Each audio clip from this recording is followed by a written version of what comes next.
On August 12, 2011, news spread worldwide about an unusual meteor shower near Tokyo. Panic grips the globe as an unidentified enemy launches attacks on major cities around the world.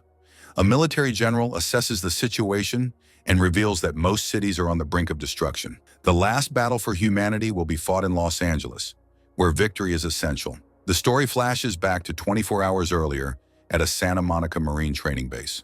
Soldiers are going through their daily training routine. After that, Staff Sergeant Mike hands his resignation papers to his superior. He feels mentally and physically exhausted after his last tour in Iraq. Later, the news reports that the meteors are moving faster than expected.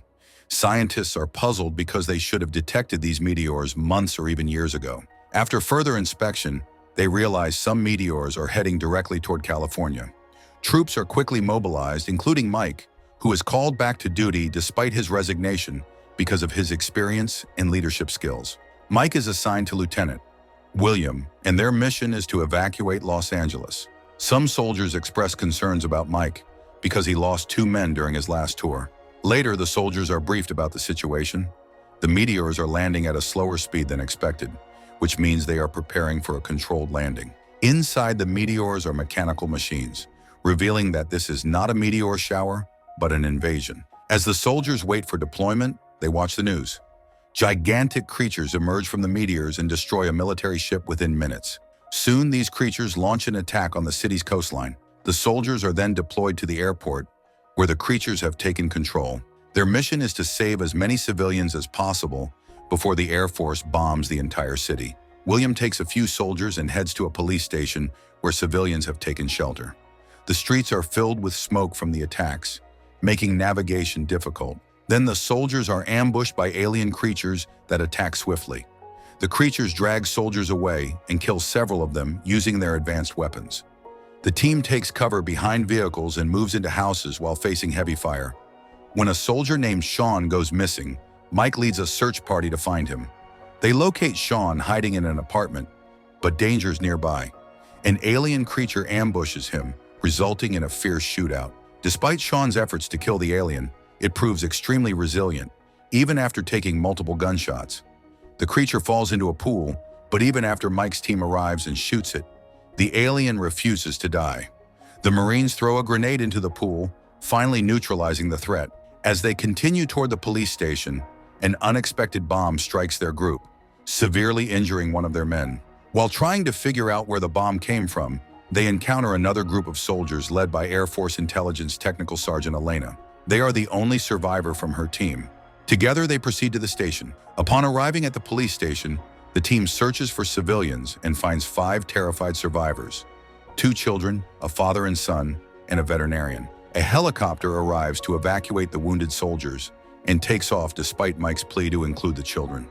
Tragically, the team watches as the helicopter is destroyed by an alien bomb. Mike sees the alien craft responsible for the attack gliding smoothly through the air. The team returns to the station, and Mike reports that the enemy has advanced air support, far superior to theirs. The loss of the helicopter scares the group, and William blames himself for the casualties. Mike helps him regain focus, reminding everyone that the Air Force will soon strike the area, so they must leave with the civilians. With helicopters no longer an option, they decide to head to a forward operating base. While scouting from the rooftop, 2 soldiers observe the aliens and notice they have lookouts and leaders, indicating a high level of organization. News reports reveal that the creatures are targeting Earth's water, making the planet an ideal resource for them. The team spots a bus nearby and considers using it for their escape. Meanwhile, they capture a wounded alien and discover its weapon is surgically attached to its body. Instead of wasting ammunition, they study the alien's anatomy with the veterinarian's help. They locate its heart and identify it as a vulnerable spot for precise targeting. As the aliens close in, the team splits up. Some soldiers guide the civilians to the south entrance, while others prepare the bus for the remaining members. The group faces relentless alien attacks as they leave the police station and board the bus.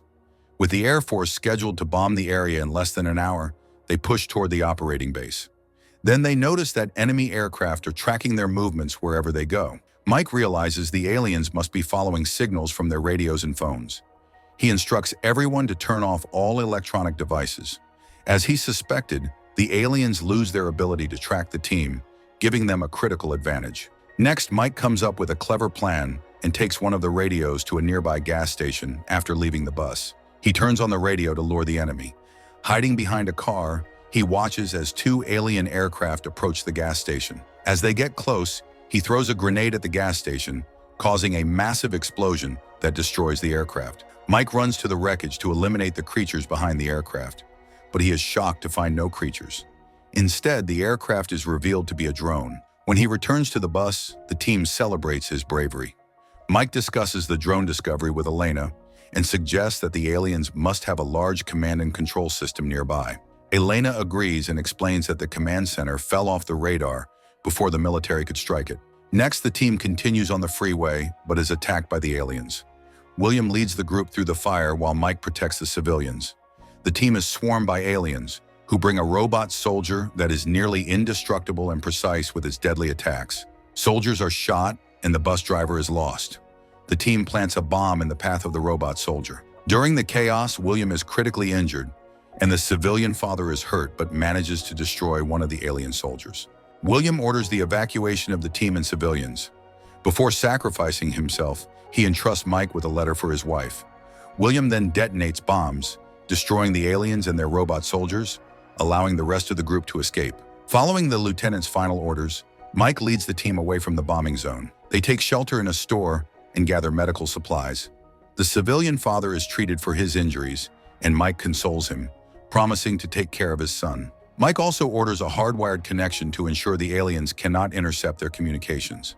Later, a news report reveals that the aliens are using Earth's water as fuel and to power their complex life forms, drastically depleting ocean levels.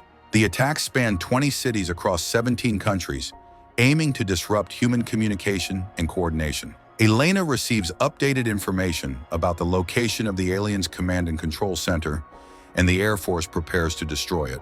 The team waits in the store for the Air Force to strike the command center, planning to continue their journey to the operating base afterward. They wait anxiously for the Air Force strike, bracing for impact, but nothing happens. Realizing they cannot wait any longer, they decide to proceed to the operating base despite having no aerial coverage.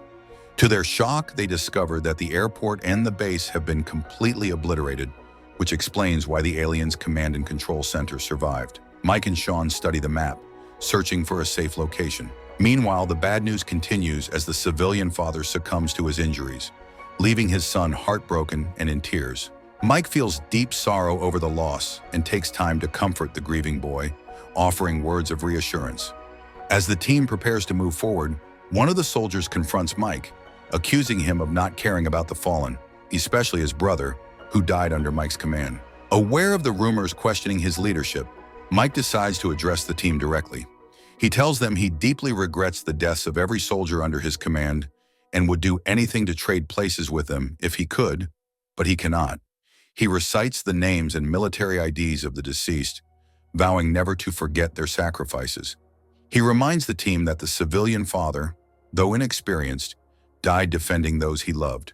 He assures them that the sacrifices made by their loved ones will not be in vain, urging them to stand united to defend their country and planet. His heartfelt words inspire the team, restoring their determination to push forward. With renewed resolve, the team prepares to depart. From afar, they witness more aliens arriving on the planet, intensifying the invasion.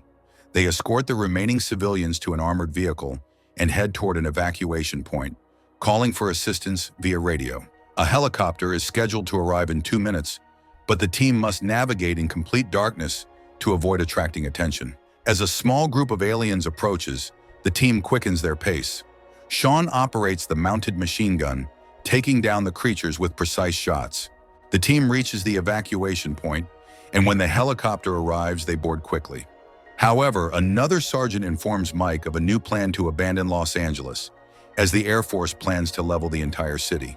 As they ascend into the air, the team watches in silence as the city is engulfed in flames, destroying hundreds of years of civilization in an instant. Soon, the helicopter begins to experience power malfunctions, and Mike suspects they are near the aliens' command and control center. Realizing the importance of striking it, Mike requests to be dropped back into the city to infiltrate the center. However, fearing the helicopter might lose power completely and fail to take off again if it lands, his request is denied. Mike proposes to be lowered using a rope so he can land and continue the mission. He entrusts William's letter for his wife to the veterinarian and instructs his men to stay with the civilians. However, as he lands, all his men decide to follow him, showing their unwavering trust in his leadership. The soldiers regroup and discuss the likely location of the alien command and control center. Elena suggests it might be underground for better protection. They cautiously navigate through dim hallways and canals filled with alien forces, searching for the center. Along the way, they are discovered, triggering an intense battle. After defeating the aliens, they locate the command and control center and head to the rooftops for a better vantage point. One soldier climbs to the top of a building and radios for an airstrike on the location, where Mike signals with a laser. The message is successfully relayed, but the soldier is killed when drones arrive to defend the center. Despite the loss, the team continues to fight, holding off the aliens while awaiting the airstrike. The aliens make a final, desperate effort to protect their command center, but the soldiers fight bravely and persist. The Air Force launches a strike on the command center, and the team celebrates as the structure collapses. However, their relief is short-lived when the alien command center emerges from the rubble, revealing its enormous size and ability to fly. Drones swarm to protect it, pulling the team's attention away. But Mike remains focused. He uses the laser to guide a missile toward the larger target. As the ship begins to move, the drones protect it from the Air Force's missiles.